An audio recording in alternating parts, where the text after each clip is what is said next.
We were meant to be fishing this week, but the weather has completely ruined that plan. So instead of forcing a bad session, we thought we'd sit down here and run through the good, the bad, and the best moments of Foul Anglers 2025. So if you've been watching for a while, this is going to be a proper throwback.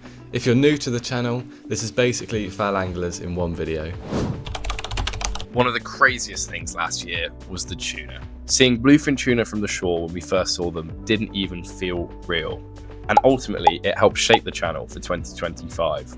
We went from normal coastal sessions to having some of the biggest fish in the world right in front of us. And that itself was unreal. That was one of the key moments when we realized how lucky we were to be doing something like this. We went from just seeing them from the shore to being invited out with Gary on Surreal to actually catch these fish. And that was awesome. These fish are obviously huge. We were blessed with an unreal day on the water. The conditions were perfect. Seeing them out there felt like something you'd only see on TV. That trip alone could easily have been the highlight of the year. And then somehow, all of that turned into a feature on national news with the BBC. That was one of the moments when it hit us that this could not just be a hobby anymore. From two lads who just like fishing to going straight onto national news was pretty unreal. Just take a look at this. This is when we were filming off land zone. It was just absolutely incredible. God, that is a huge fish. So this session came together pretty randomly. I'd popped up for a trip up to see my mates Bodal Angling as they were running an event that day. And as it happened, Carl was there doing signings and a meet and greet. After speaking to him for a little bit, he decided it wasn't fair for me to drive all the way home and decided to invite me out fishing the next day. So the very next morning, we went out to one of his quiet little lakes and was just floating bits of bread on the surface, and eventually we managed to catch quite a nice carp. He was telling me earlier on in the morning about this golden carp that lived within this lake, and I just so happened to catch it. All in all, it was a pretty surreal day, and thank you again, Carl, for taking me out and catching my first carp in 10 years. This was genuinely one of the best days fishing we've ever had. Perfect conditions, absolutely glass flat calm, and not a breath of wind, and that is conditions you rarely ever see in the UK. We still can't believe how unreal this day actually was. No wind, no swell, and crystal clear water. It honestly felt too good to be true. It was so flat that we could drop 20-gram lures into 60 meters of water and clearly see when they'd hit the bottom, which is something that is pretty much unheard of. It didn't take long before the first fish came in, and just from that moment you could tell this day was going to be different. We covered over 25 miles in just a small boat with 20 horsepower, and it was arguably the best day of my life last year. We honestly lost count of how many fish we caught. Double hookups, quick releases, straight back in, it just didn't stop. These are the sessions that you dream about, and this actually happened. On top of the numbers, we took our new underwater camera for a spin, and we managed to capture some underwater footage, which was unreal. And this was one of the days where we realized that this was truly going to be a turning point for the channel in terms of footage. From this day on, we were keen to bring this on every other boat session we went on this year, which we did. We managed to capture some breathtaking footage. But as for this day, it was easily one of the best fishing days we've ever filmed, and 100% one that we will never forget. This is probably the video that changed Foul Anglers the most last year. This one ended up getting over 160,000 views, which is honestly still unreal to say. At the time, it was just another normal session. I'd gone out without Harry this time, where me and Ollie had gone to collect some prawns and float fish them off Prince of Wales Pier. Scaling it down to basics seems to have done numbers for us. So if there's anything you guys want to see this year in particular, feel free to leave it down in the comments below and we'll try and cover it. It was a nice summer's day and it brought back some memories of just how we used to fish. Going back simple as you can get, just a hook and a float. It's just awesome to go and relive it again. But despite that, I never thought it would do the views that it did. Watching the views climb past 10k, 20k, 50k just honestly felt unreal. And I'm sure we'll get that same feeling this year as our next goal goes up to 1 million views. So that upload actually brought a load of new people to the channel from all around the world. We had comments that we had to translate, and it was just awesome to see everyone coming together and watching us go fishing. And we appreciate every single one of you that watched and interacted with that video. So the two things that mean the most to us are getting out there and fishing with friends, and this day was no exception. This is our mate Reese, and for those that don't know him, he accompanies us on quite a lot of our fishing adventures. On this day, we had perfect conditions. We headed down the coast simply to do some exploring for new marks, climbing up cliffs, going down, whatever, just finding places that are accessible and that would hold fish. At this point, we'd already covered a lot of coastline, and we'd finally come across a mark that looked very promising. Reese has wanted a good shore-caught pollock for quite some time, and although coming out a lot, he's just got unlucky with catching them. But on this day, he managed to hook in to a fish that, from my standards, I'd say is an exceptional shore-caught pollock, and it was probably about 6 or 7 pounds.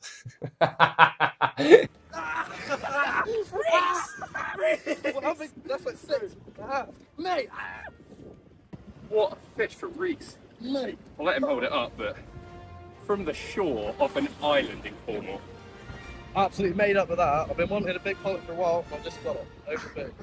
Lost words, happy as hell.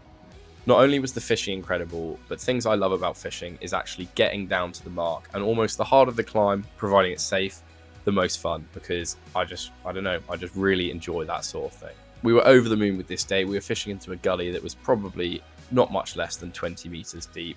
We were catching fish at our feet, we were catching them further out. It was just an incredible day out, and one of those that we just won't be forgetting anytime soon. This is probably the craziest session I have had out on the water. I somehow managed to land a double figure PB fish and get sharked in the same session. So we were fishing a pinnacle that ranges from about 40 meters all the way up to about 5 meters.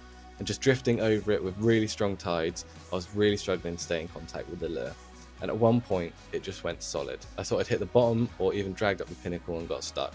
That was until it started running. Just let you go.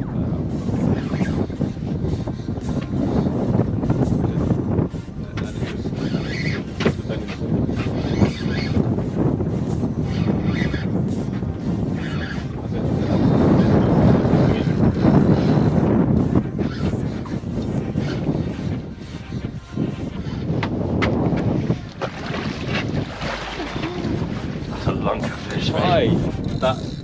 That's an easy double finger fish. That's dead. There you go, guys. That is, I would probably estimate that at pretty much 10 pound on the nose, maybe even bigger. That's got a really fat belly, and as you can probably see, that took Ollie for a right run around. There you go, guys. What a absolute stunning fish. That's proper. That's probably about 10, 11 pounds.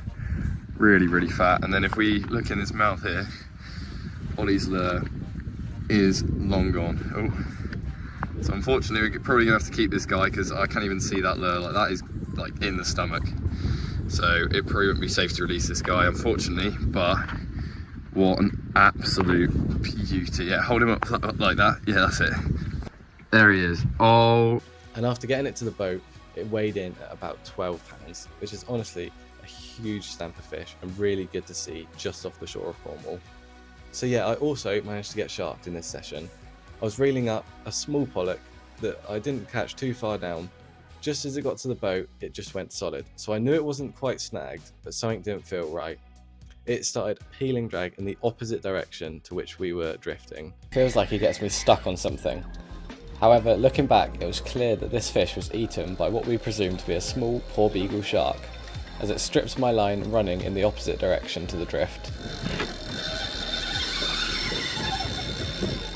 That's not a fish, is it? Hang on, It wasn't anywhere near the bottom unless... Hey, surely he's not running that way though.